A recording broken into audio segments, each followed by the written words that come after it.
Elizabeth, my eldest son's wife, nodded in agreement with the other's words, a gesture that made my heart sink. The realization that they despised me was crushing. What had I done to warrant such disdain? Hadn't I simply been fulfilling my role as a mother and mother-in-law? Where had I gone astray? Why was there so much animosity directed at me? Being told I couldn't attend their wedding felt like a stark indication of how serious the situation was, but I couldn't think of anything I might have done to deserve this. My husband is equally perplexed. It's beyond comprehension, after all the love and effort we've put into raising our children, to be treated this way. The disrespect from our son is unimaginable. I need to make them understand the pain of neglecting a mother. They will face the consequences of their actions. My name is Helen, and I am a 55-year-old homemaker. We have 2 sons. Our eldest, Michael, is a successful professional in the city, earning a significant salary as an elite. Our younger son, David, is quieter and prefers more delicate tasks, so he works at a local manufacturing factory. Although the boys used to get along well in their younger years, their relationship changed drastically as they grew older. Michael began to harbor a deep-seated resentment toward David, belittling him in front of us and even bullying him at school. Despite our repeated efforts to correct Michael's behavior, his attitude toward David remained unchanged. Now, with Michael's upcoming marriage, we received a message from him that his fiancée, Elizabeth, who works at the same company as he does, wanted to meet us. Michael had arranged a dinner for us to get acquainted with her. This news brought us some relief as we saw it as a chance to finally see our son off properly. Although Michael insisted that David should not attend, David himself was indifferent, saying, "It's easier for me that way." So my husband and I decided to get him a souvenir on our way back. When the day of the dinner arrived, we were led to an upscale restaurant where a private room had been reserved. As we entered the room, we found Michael and Elizabeth already seated, with Elizabeth exuding a strong presence. "You're late, Mom and Dad," Michael remarked. "Sorry, dear, we got a bit lost in this unfamiliar area," I said, trying to smooth over the situation. "Don't embarrass me too much," Michael replied, his tone sharp. Though his harsh words stung, I tried to brush them off, knowing this was typical of him. We settled into our seats and began to enjoy a truly extravagant meal, all the while overhearing the conversation between Michael and Elizabeth. Elizabeth, always attentive, seemed to anticipate every detail of our future plans. Michael couldn't stop singing her praises. "Elizabeth is remarkable," he said. "She's so organized and driven. If someone like her had been by my side earlier, I could have accomplished so much more. Elizabeth is a perfectionist, far superior to anyone else." Elizabeth, sitting next to him, looked pleased and interjected with a smile, "Michael, you're exaggerating." Michael seemed utterly infatuated with Elizabeth, his admiration for her, and himself, overflowing. "I'd love to hear more about how you 2 met and what brought you together," I suggested, hoping for some insight, but Michael dismissed my request with a curt, "Instead of focusing on a boring story, I'd rather you appreciate Elizabeth's qualities." The entire dinner felt more like a sales pitch for Elizabeth than a genuine meeting, which made us uncomfortable. My husband also appeared uneasy, and I was relieved we hadn't brought David along. Michael continued, "I've mentioned this before, but Elizabeth is on a whole different level from you. Make sure you treat her well once we're married." "We would never dream of mistreating anyone," we replied. "You say that now," Michael retorted, "but you always favored David and barely acknowledged me. I can't trust that you will do the same with Elizabeth." Michael's words left us stunned. Despite his accusations, our focus on David had stemmed from Michael's relentless bullying. David had struggled with Michael's harassment since childhood, and as parents, it was only natural for us to try to ease David's distress. Even when we confronted Michael about his behavior, he merely shrugged and said, "I just don't like David," never addressing the real issue. To label our support for David as favoritism was profoundly unfair. Not wanting to escalate the situation further, we refrained from responding to Michael's harsh words. The meeting concluded uneasily, with no resolution to our concerns. Michael, taking a matter into his own hands, declared, "You're getting older, so we'll take care of you. Don't worry about it." He had decided that they would move in with us after the marriage, without consulting us first. Elizabeth seemed to echo Michael's sentiments, provocatively saying, "You have a son who hasn't become independent yet? I guess it's up to me to set him straight."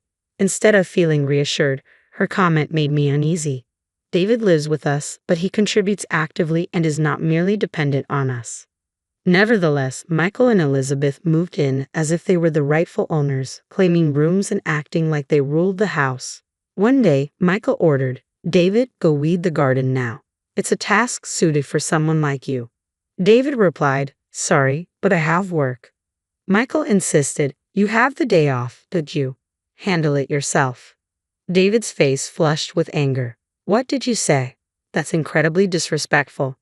Michael's harassment of David grew more relentless, and though I found David's composed responses amusing, the situation was far more troubling than it appeared. It became clear one night, as everyone else was asleep, that Michael and Elizabeth were scheming to drive David and us out of our own home. I had gone to the kitchen for some water when I noticed the living room light was still on.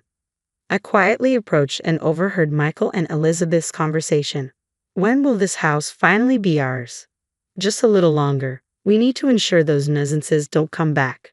Once we get rid of them, I want to renovate. This place is really outdated." Michael laughed in agreement with Elizabeth, saying, "Exactly." I was stunned by their apparent plotting. I quickly consulted with my husband and David, realizing we needed to act fast to prevent the situation from worsening. In the midst of our panic, David spoke up, "Mom, let me handle this. I have a solid plan." David's confidence was reassuring, though his plan required some patience. If everything went according to the strategy, we could teach Michael and Elizabeth a lesson and reclaim our home. We decided to trust David's plan and move forward with it. Despite the ongoing issues, life continued, and Michael's wedding date was set. They chose a charming venue nearby. Although I had initially considered a countryside location, the venue they selected was lovely. "It's a bit pricey, but we can easily manage," Michael said with a chuckle, which irritated me, but I chose to remain silent. Michael and Elizabeth's antagonism toward David persisted, but David's mature handling of the situation kept it from being too distressing.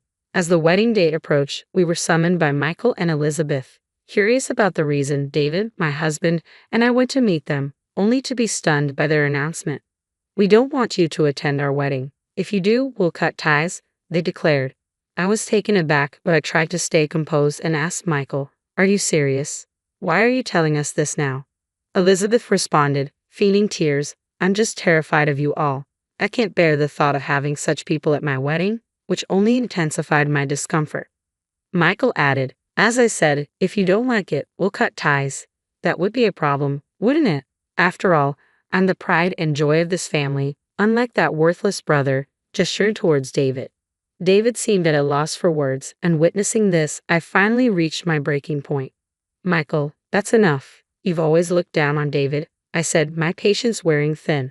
"Why do you treat him this way? He's your brother. Stop mistreating him," I demanded. Michael and Elizabeth's hostility quickly shifted toward me. "You're just as bad," Elizabeth snapped. "You've been deceived by his meek demeanor and spoiled him. This is sibling favoritism. It's always been terrible living here." "That's because you've constantly bullied David," I countered. "That's just an excuse," Michael retorted. "You simply couldn't resist favoring David, could you?" No matter how many times I said no, Michael refused to listen, and we couldn't have a rational conversation. Why won't he hear me out, especially when all of this stems from his own actions? Why can't he reflect on his behavior? Despite everything, Michael is still my son, and I always thought I had to support him properly. But now, I've reached my limit. In that moment, I decided to let go. "Fine, we won't attend your wedding," I declared, indifferent to the consequences.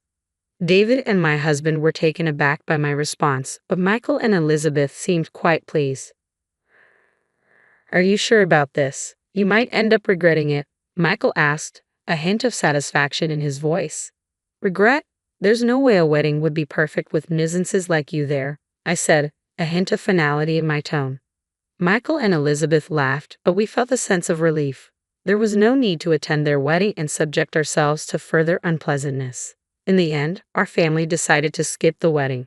We hadn't even received invitations, so going to the venue would have been pointless. Michael seemed pleased, but he was unaware of the implications of our decision. Reflecting on David's plan made me smile. After Michael and Elizabeth's wedding went off without a hitch, they continued to stay in our house as initially planned. Their workplace was moving closer, making them busier than ever. Once their job transfers were complete and they had their first day at work, they returned home in a state of panic and called for David. "David, what's going on here?" they demanded, confronting him for answers. When I asked what happened, they recounted the story briefly. On their first day at work, while being shown around, they unexpectedly encountered David, who was their guide. A senior manager named Tyler noticed David, greeted him warmly, and informed them that David was the president of a major client company. This revelation stunned them, as they had initially thought of David as just a factory worker. In reality, David had been working diligently at the factory since he was hired, earning recognition from President Johnson, who ran the operation. David's innovative ideas were crucial to the factory's success, and he quickly gained respect from his colleagues. Thanks to his contributions, the factory's performance improved significantly, making it a preferred partner for many companies. When President Johnson fell ill, David took it upon himself to visit him on his days off, demonstrating his deep commitment to both the factory and its people. Impressed by David's dedication, President Johnson appointed him as his successor.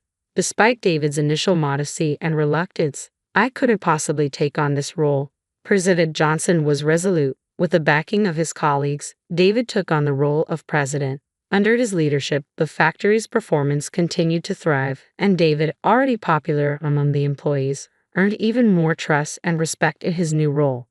The factory grew into a nationally recognized enterprise, and David's name became well known even among major companies in the city. Today, David was simply visiting the company for a client discussion, nothing more. Michael and Elizabeth, taken aback by David's elevated position, were clearly displeased with the respect he commanded. "There must be some trickery involved. You've always been like that," Michael muttered. Michael then erupted at David. "If you had told us about this, we wouldn't have acted the way we did. Why didn't you say anything?" Elizabeth, overwhelmed, broke down in tears. Their reaction seemed absurd. David responded calmly, "I achieved this position through my own efforts. It's really that simple. So why are you so upset?" David's nonchalant demeanor and innocent expression only seemed to enrage Michael further, who shouted, "Don't get cocky." David addressed Michael calmly. "More importantly, there's something crucial I need to discuss with you." With some effort, my husband and I managed to calm Michael and Elizabeth down and had them sit. David went to his room and returned with a set of photos, which he spread out on the table. "First, take a look at these," David said, placing several photos in front of them. The images showed Elizabeth with a flamboyantly dressed man, clearly evidence of her infidelity. Michael's reaction was immediate. He began to thrash around, shouting, "This can't be true."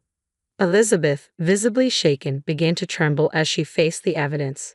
"Since she was to become my sister-in-law, I had thought it wise to do a background check, and this is what it revealed." With such clear proof, there was no denying the truth. Confronted by David, Elizabeth had no choice but to apologize immediately. "I'm sorry," she said. Michael, in shock, could barely process what was happening. "This is what happens when you don't look beyond the surface. Nobody's perfect," David remarked, his smirk causing us to stifle a chuckle. Overwhelmed by despair, Michael sank to his knees while Elizabeth's insincere apologies echoed through the room. Eventually, Michael and Elizabeth divorced, an outcome that seemed inevitable given Michael's unforgiving nature. After the affair, Elizabeth was anxious about the alimony demands, but her parents covered her financial obligations. Despite this, Michael's emotional wounds remained unhealed. The shock of the divorce led him to leave his job, and since then, he has isolated himself in his room, emerging only to eat and barely interacting with anyone. Whenever David was around, Michael would react with a fearful "he" and quickly retreat. It seemed that the incident had left Michael with a deep-seated fear of David. The family held several discussions about how to handle Michael's situation. In the end, it was agreed that we would sever ties with him. While this decision will undoubtedly impact Michael deeply, our patience has worn thin, and we find it hard to forgive his selfishness after everything that has happened. A few months later, Michael was forced to leave the house. Despite his desperate pleas and tears, begging for forgiveness, we could no longer consider him part of the family. His response, though heart-wrenching, felt justified given the circumstances.